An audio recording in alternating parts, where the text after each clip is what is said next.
সবার প্রথমে কোশ্চেনটা আছে, every cloud has a silver lining, মানে প্রত্যেক মেঘের একটা রূপোলি ধরনের দাগ থাকে বা রূপোলি আস্তরণ থাকে। এটার মানে কি, প্রত্যেক মেঘ একটা নেগেটিভ বলছে এখানে, কিন্তু তার মধ্যেও একটা সিলভার মানে পজিটিভ দিক আছে। তো এখানে বলছে এর মানেটা হবে there is something good in every bad situation, মানে প্রত্যেকটা খারাপ অবস্থার মধ্যেও কোনো না কোনো ভালো কিছু থাকে। 2 নাম্বারটা বলছে Rome was not build in a day, মানে রোম একদিনে তৈরি হয়নি। তার মানে কি, কোনো ভালো জিনিস তৈরি হতে টাইম লাগে। তো এখানে বলছে great work requires time and patience, মানে কি মহান কাজ করতে, বড় কাজ করতে টাইম লাগে এবং ধৈর্য লাগে। 3 নাম্বার কোশ্চেনটা বলছে fools rush in where angels fear to টেট, মানে ফুলস বোকারা কাজ করতে দৌড়ে চলে যায়, কিন্তু অ্যাঞ্জেল যারা পরি যারা আছে ওরা কাজ করতে ভয় পায়। অ্যাকচুয়াল কথাটা মানে হচ্ছে inexperience people of an attempt things that wiser people avoid. কিছু কিছু কাজ আছে যারা অশিক্ষিত মানুষ ওরা তো তাড়াতাড়ি করতে শুরু করে দেয়, কিন্তু শিক্ষিত যারা ওরা করতে একটু ভয় পায়। ওদের এক্সপিরিয়েন্স আছে, ওরা জানে ওর ফলাফলটা, তাই ওরা একটু ভাবে, কিন্তু অশিক্ষিত মানুষ ফটাফট শুরু করে দেয়। 4 নাম্বারটা বলছে a rolling stone gather no moss, rolling stone মানে একটা পাথর যেটা সবসময় গড়িয়ে চলছে, ওর মধ্যে কোনো মস জমবে না, শ্যাওলা ট্যাওলা জমে না। অ্যাকচুয়াল মানেটা হচ্ছে এটা, a person who keeps moving does not accumulate responsibility or attachment, মানে একজন ব্যক্তি যে সবসময় চলতেই থাকে এক জায়গা থেকে অন্য জায়গায়, ও চলতে থাকে, ওর জীবনে কোনো স্টেবিলিটি আসে না, ওর কোনো দায়িত্ব থাকে না, ও ঘুরতেই থাকে বাস।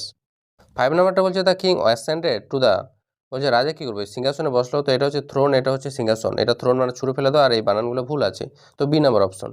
6 নাম্বারটা বলছে he had to dash the pen losing his pet, মানে তার যে পেট সে কিছু পুষতো, ওই পুষাটা হারিয়ে গেছে, তার জন্য তাকে পেনটা ব্যথাটাকে কী করতে হয়েছিল, বিয়ার করতে হয়েছিল, সহ্য করতে হয়েছিল।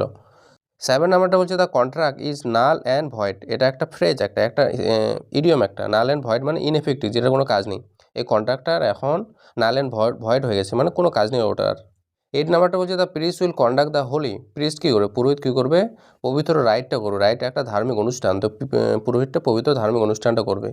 9 নাম্বারটা বলছে দ্য শিপ ইজ ডক, শিপটা জাহাজটাকে পার করা হয়েছে অ্যাট দ্য ডিপ ওয়াটার পোর্টে বন্দরের মধ্যে, গভীর জলের বন্দরের মধ্যে জাহাজটাকে পার করা হয়েছে। 10 নাম্বারটা বলছে a dal of whales, a dash of whales, হোয়েলসের ঝাঁকগুলোকে একসঙ্গে অনেকগুলো যখন হোয়েল থাকে, ব্লু হোয়েল থাকে, ওদের ঝাঁকগুলোকে পট বলা হয়।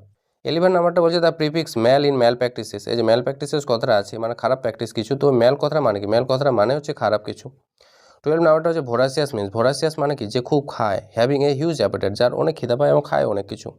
13 নাম্বারটা হচ্ছে দ্য ওয়ার্ড অ্যান্টেডিলুভিয়ান, এর মানেটা কি, অ্যান্টেডিলুভিয়ান মানে কি, মানে হচ্ছে কোনো প্রলয়, কোনো বিপদ আসছে তার আগের মুহূর্তকে বলা হয়। এটা হবে বিফোর দ্য ফ্লাড, বিশাল বড় কোনো প্রলয়ের আগে ঘটনাকে বলে। 14 নাম্বারটা বলছে government by the wealthy god, wealthy মানে যারা পয়সা হলো ওদের দিয়ে সরকার তৈরি হলো, ওটাকে প্লুটোক্রেসি বলা হয়। ডেমোক্রেসি মানে তো মানুষের দ্বারা, যেটা অ্যারিস্টোক্রেসি মানে হচ্ছে অভিজাত যারা উঁচু জাতির ওরা সরকার বানালে। থিওক্রেসি মানে হচ্ছে যে ধার্মিক লোকগুলো বা কোনো পুরোহিত সরকার বানালে ওটাকে থিওক্রেসি বলা হয়।